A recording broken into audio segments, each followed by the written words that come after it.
The call came at 6:14 on a Monday morning, and Brendan Okafor almost didn't answer it. He was sitting on the back porch of his mother's house in Salida, Colorado, in a fleece jacket that wasn't quite warm enough for the October air, holding a mug of tea he hadn't drunk.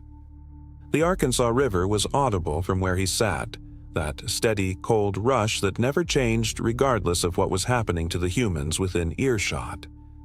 And the mountains were doing what they did in October, turning gold and copper and a deep bruised red that looked like something only half real. He had been sitting on this porch in varying states of controlled devastation since Friday afternoon. On Friday afternoon, Brendan Okafor had been called into a conference room at Archway Financial Services in Denver and told by his direct supervisor and an HR representative that his position as senior infrastructure engineer was being eliminated. The company was restructuring its technology division. They were moving functions to a managed service provider.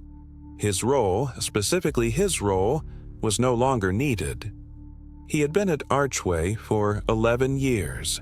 He had driven from Denver to Salida, 2.5 hours on US 285 through the mountains, without fully deciding to. His hands had simply taken the wheel in that direction, the way they sometimes did when the situation exceeded what his rational mind could navigate alone. His mother, a Daisy, who was 67 and who had raised 3 children largely by herself after his father died, and who had the particular quality of stillness that comes from having metabolized a great deal of difficulty without becoming bitter, had opened the door when he knocked, taken one look at his face and said, "Come in, I'll put the kettle on." She had asked him nothing on Friday evening. She had fed him. She had let him sleep in his old room, which still had the shelf of engineering textbooks he'd carried through college.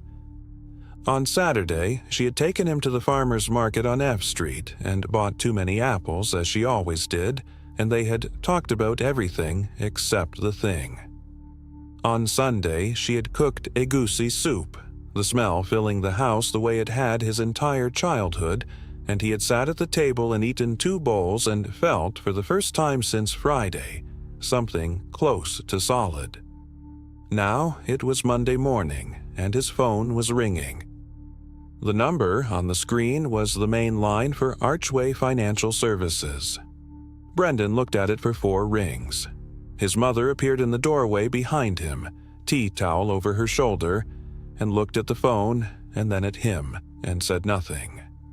He answered. The voice on the other end belonged to Archway's Chief Technology Officer, a man named Paul Drummond, who sounded like he had not slept and who said, without preamble, "Brendan, I know what happened Friday. I need you to hear me out." Brendan said nothing. He was 38 years old and had spent 11 years keeping Archway's infrastructure running, and he was 3 days out from being told he was unnecessary, and he was sitting on his mother's porch in Salida while the river ran and the mountains turned in the October light, and he was choosing, in this moment, to say nothing. "The primary trading system went down at 5:48 this morning," Paul said. "The managed service provider is on it, but they don't know our legacy architecture. The failover isn't engaging. We've been dark for 28 minutes. Every minute we're down costs us approximately $40,000, and we're getting calls from 3 of our top institutional clients." A pause. "The legacy architecture," Brendan said. "You mean the Meridian subnet integration I built in 2019? "Yes," Paul said. "The one I documented completely in the internal wiki." A pause that lasted a beat too long. "The wiki migration to the new system didn't carry over all the documentation," Paul said. "We're missing the Meridian integration specs." Brendan absorbed this. He thought about Friday. He thought about the conference room and the HR representative's professionally sympathetic expression, and the phrase, "your role is no longer needed." He thought about 11 years. He thought about the 47 pages of documentation he had written for the Meridian integration, which he knew as well as he knew the layout of his mother's kitchen. He thought about the $40,000 a minute. He thought about the institutional clients. "I'm in Salida," he said, 2.5 hours away. "I know. I'm not asking you to drive back. I'm asking if you can walk someone through it remotely. I'll pay you, whatever you ask. We'll set up a contract right now." His mother was still in the doorway. She had the patience of stone and the warmth of sun-warmed stone, which is a particular combination, and she was watching him with the steady, unintrusive attention she had always given her children when the decisions were theirs to make. Brendan looked at the river. He was a man of specific and considered principles. He believed that competence carried an obligation, not an obligation to the people who had failed to value it, but an obligation to the work itself. The system failing was not Paul Drummond's problem. It was not Archway's problem. It was a problem that existed in the physical world, in the form of 47 institutional client accounts that were dark right now and the people who depended on them. That was a different thing. "Get me on a screen share with whoever's working the failover," he said, "and send the contract to my personal email before we start." "It's already drafted," Paul said. "Thank you." "Don't thank me," Brendan said. "Let's fix it." He went inside. His mother handed him his laptop without being asked, because she had heard the conversation and she was that kind of person. He sat at the kitchen table, the same table where he'd done homework as a teenager, where his father had read the newspaper on Sunday mornings, where the egusi soup had been last night. And he opened the screen share. The managed service provider's engineer on the other end was competent and clearly under enormous pressure and was missing exactly the context that Brendan carried in his head. Brendan walked him through the Meridian subnet integration with the patience and precision of someone explaining something they know completely to someone who needs to understand it quickly. It took 51 minutes. At 7:49 in the morning, the trading system came back online. Tell us in the comments where in the world you are listening to this story from. If HeartLine Stories has moved you today, please like, subscribe, and share this channel. Every subscriber tells us to keep bringing stories like this. Now, back to the conversation that happened after the system came back up. Paul Drummond called back at 8:15. He sounded different than he had at 6:14. Not relieved exactly, but stripped of something. The performance of executive authority, maybe. The professional posture. He sounded like a man who had just spent 2 hours confronting the specific shape of his own mistake. "I want to talk about Friday," Paul said. "All right," Brendan said. His mother had placed a fresh cup of tea at his elbow. He wrapped both hands around it. "The decision to move to the managed service provider was mine," Paul said. "The decision to include your role in the elimination was mine. I was presented with a cost model that projected savings, and I accepted it without asking the right questions. This morning is what asking the right questions looks like when you've skipped that step." Brendan listened. "I am not calling to offer you your job back because I need you to fix things," Paul said. "I want to be direct about that, because you deserve directness. I'm calling because what happened Friday was wrong. Not just strategically wrong, wrong.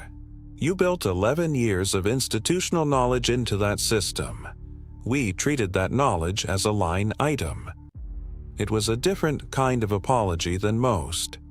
Not the kind that restores what was lost or pretends the wound wasn't made. The kind that names the wound correctly, which is harder and rarer than most people understand." Brendan took a slow breath. "What are you actually asking, Paul?" "I'm asking if you would consider coming back. Not in the same role. That role was genuinely redundant in its original form. I'm asking if you'd consider a new structure. architecture advisor, project-based, your terms. The managed service provider will handle day-to-day ops, but we need someone who can consult on complex integration, legacy system transitions, and exactly the kind of failure we had this morning. A long pause. What does your timeline look like for the transition documentation? Brendan said. We need it done before Q1. And the compensation structure? Paul named a number. It was meaningfully higher than Brendan's previous salary, structured as a consulting retainer with project bonuses. It reflected a recalculation, not just of Brendan's value, but of the cost of having ignored it. Brendan looked out the kitchen window at the mountains. The gold and copper and bruised red of October, which had been the backdrop of his controlled devastation since Friday, now looked different. The same mountains, the same light, the same river sound coming faintly from outside, but perceived by a man in a different condition than the one who had arrived here 3 days ago. I'll need to think about it, Brendan said. Give me today. Of course, Paul said. He sat with his mother after the call. She had been listening, not conspicuously, in the way of parents who have earned the right to listen. She poured more tea. She sat across from him. What are you thinking? She said. I'm thinking, Brendan said slowly, that I built something worth building, and that the people who didn't know that found out this morning. His mother nodded. And I think I want to do it again, he said. Just differently, on my terms. Adaeze Okafor, who had raised 3 children alone and run a household on careful money and kept herself from becoming bitter through some combination of faith and stubbornness and the precise decision, made and remade daily, to see the world as redeemable, looked at her son across the table where they had eaten and argued and laughed and held each other through the hard things. Good, she said. That's a good answer. Brendan accepted the contract 3 days later. He worked from wherever he needed to. Sometimes Denver, sometimes Salida, sometimes the kitchen table of his apartment in the Rhino neighborhood of Denver that had good light and a view of the mountains on clear days. The managed service providers team came to rely on him in the way that people come to rely on someone who knows both the system and its history. He visited his mother once a month, sometimes more. He always sat on the back porch in the morning, when the river was audible and the mountains were doing whatever the season required of them, and he drank his tea and he thought about work, and he felt in those mornings the particular satisfaction of a man whose competence is finally in proper relationship to the world, not given away, not invisible, valued on terms he had negotiated in a space he had chosen, by people who had learned the cost of not knowing. If this story moved you, if it reminded you that what you've built cannot be erased just because someone stopped looking at it, please share it with someone who needs to hear it today. And if you have a story of your own, write to us at heartlinestories4@gmail.com. Every heart has a story worth telling. This is HeartLine Stories, where yours matters.